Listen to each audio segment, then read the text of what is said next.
A North Carolina native has returned home from a historic spaceflight.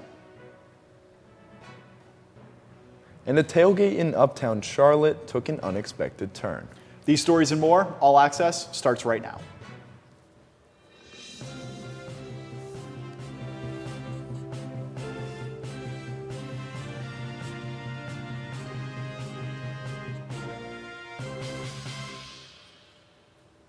Good evening and welcome to HPU All Access. I'm Thomas Hart. And I'm Reese Harnett. Homeowners on Skeet Club Road in High Point are trying to stop a Florida-based developer, Halverson Holdings, from bringing in a commercial building to their backyards. If approved, the commercial property will be placed onto a corner lot of Johnson Street, forcing the Mendenhall Blair house to be moved. That historic home was once a safe haven for slaves in the South seeking freedom in the North, and locals claim it is a delicate part of their history, with one neighbor, Rick Moore, stating once you move a historical property, if the least little thing happens, it could be a disaster. The planning and zoning meeting, where community members can voice their concerns, is scheduled for next month. A mother of four has tragically passed away from COVID just after a week her husband died due to the same complications. Jeff and Amy Hager were diagnosed with COVID on August 23rd, and according to the Huntersville Fire Department, the couple was hospitalized on August 28th. The family post says, quote, "Our hearts are shattered and there are no words to explain the pain and grief we are feeling. I only pray that we can find the right words to tell Amy and Jeff's precious children that now both of their parents are gone." Jeff was a 24-year veteran with the Charlotte Fire Department, and funeral services will be held this week in Huntersville. Now it's time to head over to our forecaster, Blake Woodard, to give a look at what the weather is. Blake? Thanks, guys. We've got some storms going for the High Point area and the entire East Coast. Take a look at our 3-day forecast. The storm is going to bring a cold front through our area. This is going to make it absolutely beautiful for family weekend here at HPU. Sunny skies and temperatures in the low to mid 70s all weekend long. Back to you guys. I'll tell you what, I had to bring an umbrella here. I have had to have one all day yesterday and today. Didn't rain while I was here, but I just walked outside. It's pouring, so yeah. this weather kind of sucks. It is. But it looks like we might, not need an umbrella tomorrow. So, Which my mom will be very happy about this weekend. our campus has been pretty busy this past week. Let's check up with our campus update reporter, Will O'Brien. Will? Thanks, guys. I'm Will O'Brien here with your campus updates. HBU has been renamed the #1 best regional college in the South for the 10th consecutive year and #1 most innovative for the 7th consecutive year by the U.S. News and World Report. These rankings are among a long list of honors HBU has received. The Princeton Review named HBU one of the best 387 colleges 2022 edition, as well as best Southeast colleges in the 2022 best colleges region by region, great schools for communication majors, great schools for business and finance majors, and great dorms. HBU invites the community on campus to participate in an exciting lineup of cultural events with the announcement of the Fall Community Enrichment Series. The fall schedule includes a variety of exhibits, speakers, art, music, and theater performances, like the Nicole McCormick Santiago art exhibit and the Seacrest Art Gallery open until October 8th, and the annual Fall Dance Concert, which will be performed from September 30th through October 2nd at 7:30 p.m. in the Hayward Fine Arts Center right on campus. Triad residents can sign up to receive email updates about community events at HBU through the year by visiting www.highpoint.edu or by contacting Campus Concierge. HBU and Coca-Cola Consolidated Incorporated announced this weekend that the establishment of an endowed scholarship to honor Dr. Robert Brown, a local philanthropist, entrepreneur, and the chairman of the Board of Trustees here at HBU. President Nita Cobain and Coca-Cola Consolidated Chairman and CEO Frank Harrison, along with business associates and friends of Dr. Brown, contributed $3 million to the scholarship to honor his legacy. Annually, the fund will provide between 8 to 10 different scholarships to minority students to attend HBU. That's all for this week's campus updates. Over to you guys. Thanks, Will. Coming back from the break, we'll break down the women's soccer conference debut and see how our volleyball team stacked up at their most recent tournament. Stay tuned. All Access will be right back. Welcome to High Point University. On this campus, we are focused on preparing students for the world as it is going to be. Hi, I'm Steve Wozniak, the Woz, and I'm proud to be High Point University's Innovator in Residence. I'm Cent Marshall, CEO of the Dallas Mavericks, and I am proud to be High Point University's Sports Executive in Residence. I'm Mark Randolph, and I'm proud to be the Entrepreneur in Residence at the premier life skills university, High Point University.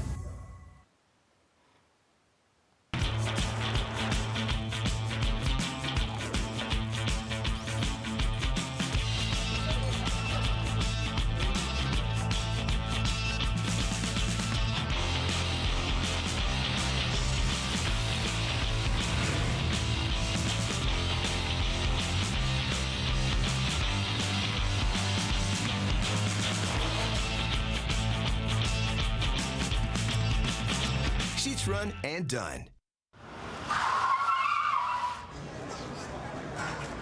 Welcome to Freddy's. What can we get started for you? I haven't had a carb in 3 weeks, and if I have one more sip of a kale smoothie, I need a Freddy's Original double with cheese, fries, and a turtle sundae. Please. Coming right up. If you're gonna be bad, it better be good. Being bad never tasted this good. Bring it on. Freddy's, the experience that puts a smile on your face and the taste that brings you back.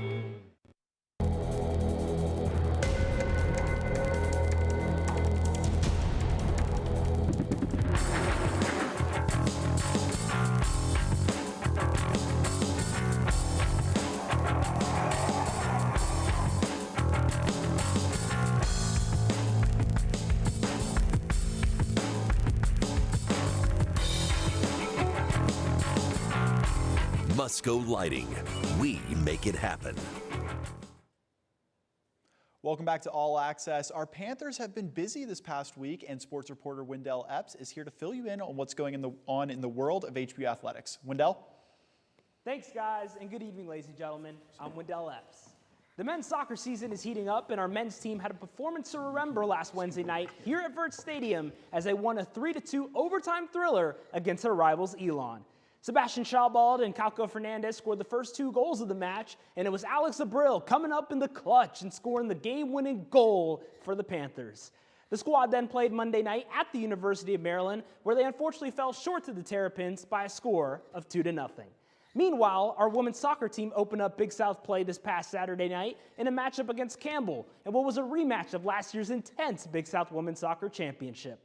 Unfortunately, the Panthers came up short, losing by a score of 2-1, but Magdalena Shorts did score the lone goal for High Point to help keep the Panthers in the game until the very end. The team was supposed to play against UNC Asheville tonight, but unfortunately that game has been postponed to next month due to the weather. The Panthers will be back here at Vert Stadium this Saturday as they will take on the Charleston Southern Buccaneers at noon. Lastly, our volleyball team went 2-1 at the Furman tournament over the weekend with wins over Kennesaw State and Furman. The Panthers' lone loss came in their final match of the tournament as they fell short to South Carolina. The Panthers will get set to open up Big South play this weekend with 2 road games at USC Upstate and UNC Asheville. The Panthers' first home game is scheduled on Friday, October 8th, when they will welcome in the Campbell Fighting Camels into the Millis Center. The weather may be getting cooler, but fall sports is certainly heating up, and especially with conference play kicking in these next few weeks, it should be a fun time for HBU athletics. That's all I have for this week's High Point Sports Report. Back to you, Thomas and Reese. Thanks, Wendell. Now let's head over to Riley Mannion, who is off campus at one of the hot spots right here in High Point. Riley? The city of High Point has many hidden gems, but this coffee shop has a different history than the rest. 83 Custom Coffee started in 2017 when Justin Stabb purchased an 83 Custom Chevy truck and turned it into a coffee shop on wheels. He then worked out of this truck for 3 years, bringing people from all across the city to try his coffee. In February of 2020, however, Stabb decided that 83 Custom Coffee was more than just a truck, and he was ready to move into something a little more permanent. One of his now employees, Riley Daub, learned a lot about the history from her boss and why he decided to make the jump. Well, as you can see, this space has multiple retailers. I think that 83 was started on the basis of community and connection, so to have it be connected to other High Point businesses was really special, and the space just worked out perfectly. I think that by the time they were ready to transition out of the truck, they'd really outgrown the space. The 83 Custom Coffee truck is still a staple in the community and is recognized by so many. Sometimes it gets brought to special events and serves the same delicious coffee. And of course it's there for events, like it still goes around to do market 2 times a year and it's available for rent, but this really gives more of a permanent location to the shop and really establishes itself within the community. Be sure to check out 83 Custom Coffee right here in High Point for some of the best coffee in town. Correspondent Hannah Hutter. Welcome, Hannah. Thanks, guys. Welcome to this week's All Access Politics. I'm Hannah Hutter.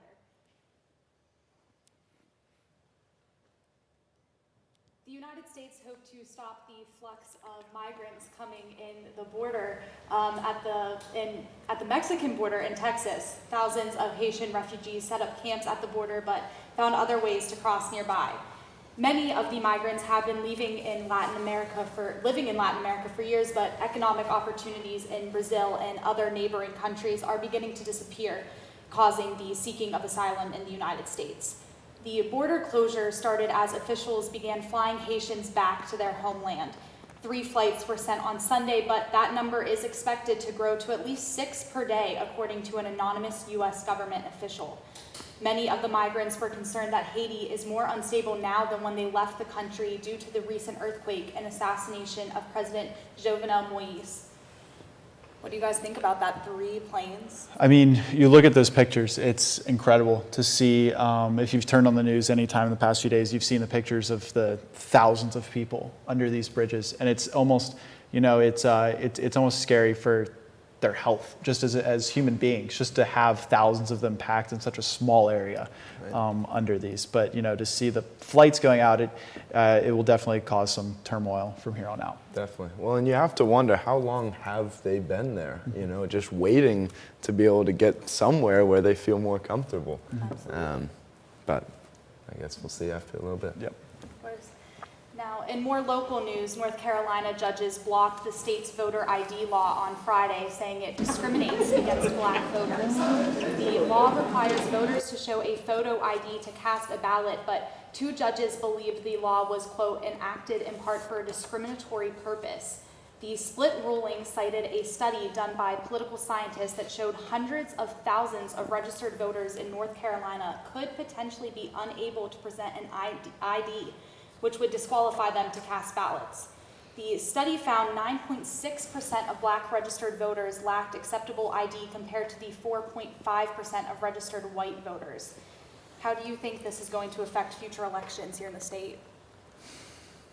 Well, I mean, just honestly looking at this is something that prior to last election, I never thought anything about.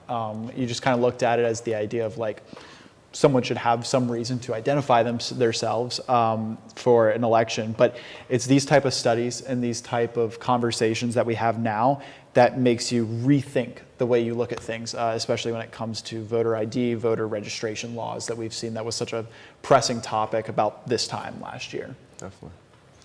All right, well, thank you for joining us, Hannah. Coming back from the break, a student government leader shares about his involvement on campus. And a North Carolinian returned home from an all-civilian space mission. All Access will be right back. Stay with us. Welcome to High Point University. On this campus, we are focused on preparing students for the world as it is going to be. Hi, I'm Steve Wozniak, the Woz, and I'm proud to be High Point University's Innovator in Residence. I'm Cent Marshall, CEO of the Dallas Mavericks, and I am proud to be High Point University's Sports Executive in Residence. I'm Mark Randolph, and I'm proud to be the Entrepreneur in Residence at the premier life skills university, High Point University.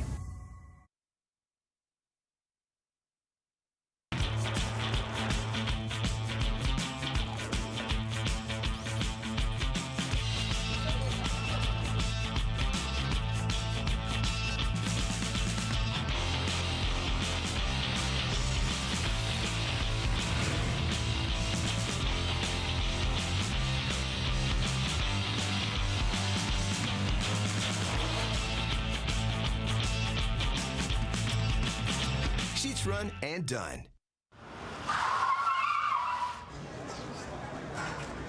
Welcome to Freddy's. What can we get started for you? I haven't had a carb in 3 weeks, and if I have one more sip of a kale smoothie, I need a Freddy's Original double with cheese, fries, and a turtle sundae. Please. Coming right up. If you're gonna be bad, it better be good. Being bad never tasted this good. Bring it on. Freddy's, the experience that puts a smile on your face and the taste that brings you back.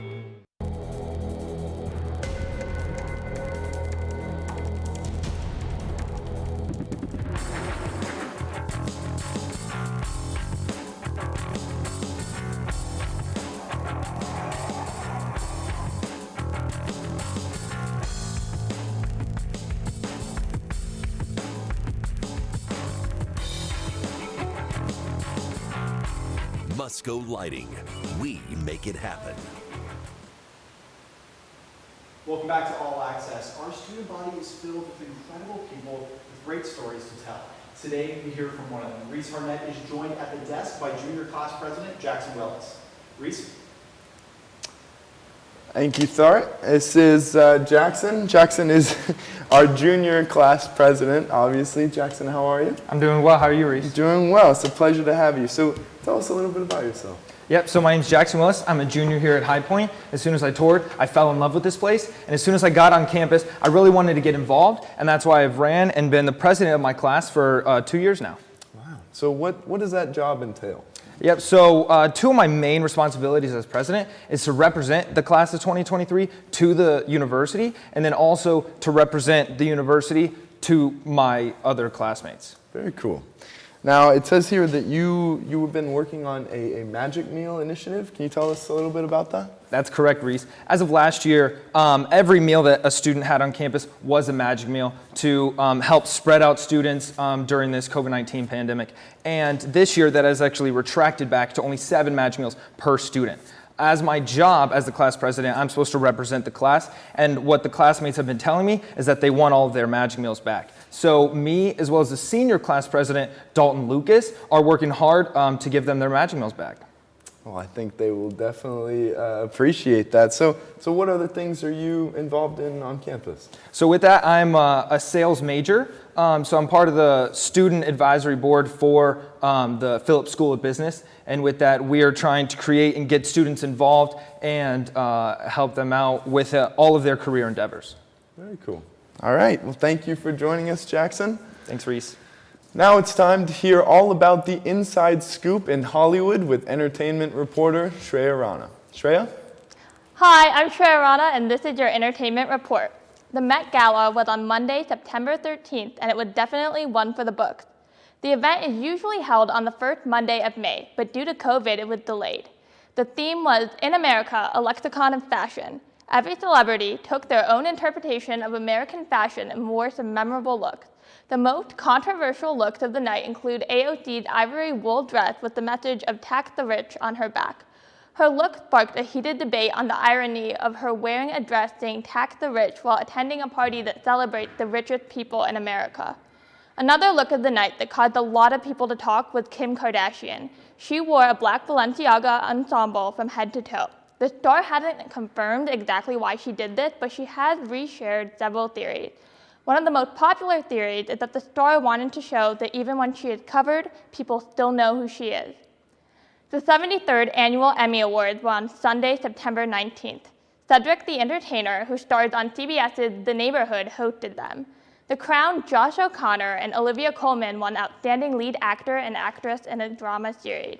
The Crown also took home the Emmy for Outstanding Drama Series.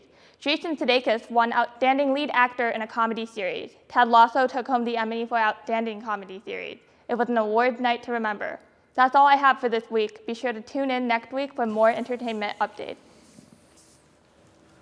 A North Carolina native became the 10th Tar Heel in space. Christopher Sembrowski was aboard the SpaceX mission named Inspiration 4. This was the first all-civilian mission in spaceflight history. Sembrowski represented the generosity pillar. He was chosen for the 3-day mission because of his donations to St. Jude's Children's Hospital. The Dragon spacecraft flew higher in orbit than the International Space Station and the Hubble telescope. SpaceX hasn't announced its next mission, but many say this could be the start of routine commercial spaceflight.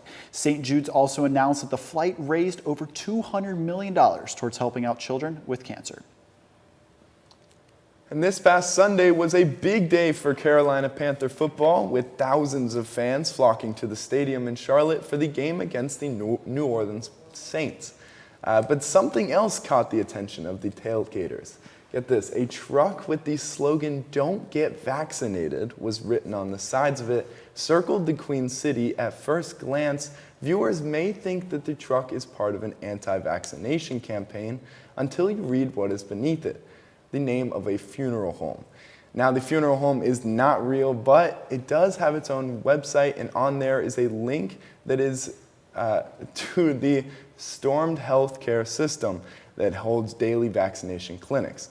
The chief medical officer of Stormed, Dr. Aaron Piramzidium, claims that they have nothing to do with it, but that he backs the message completely. That's hilarious. That's not where I thought that was going. Of course not. You wouldn't think so. Not at all where I thought it was going. That does it for our broadcast this evening. Thanks for watching. Join us next week, same time, same place. For HB All Access, I'm Thomas Hart. And I'm Reese Harnett. Have a great week, High Point.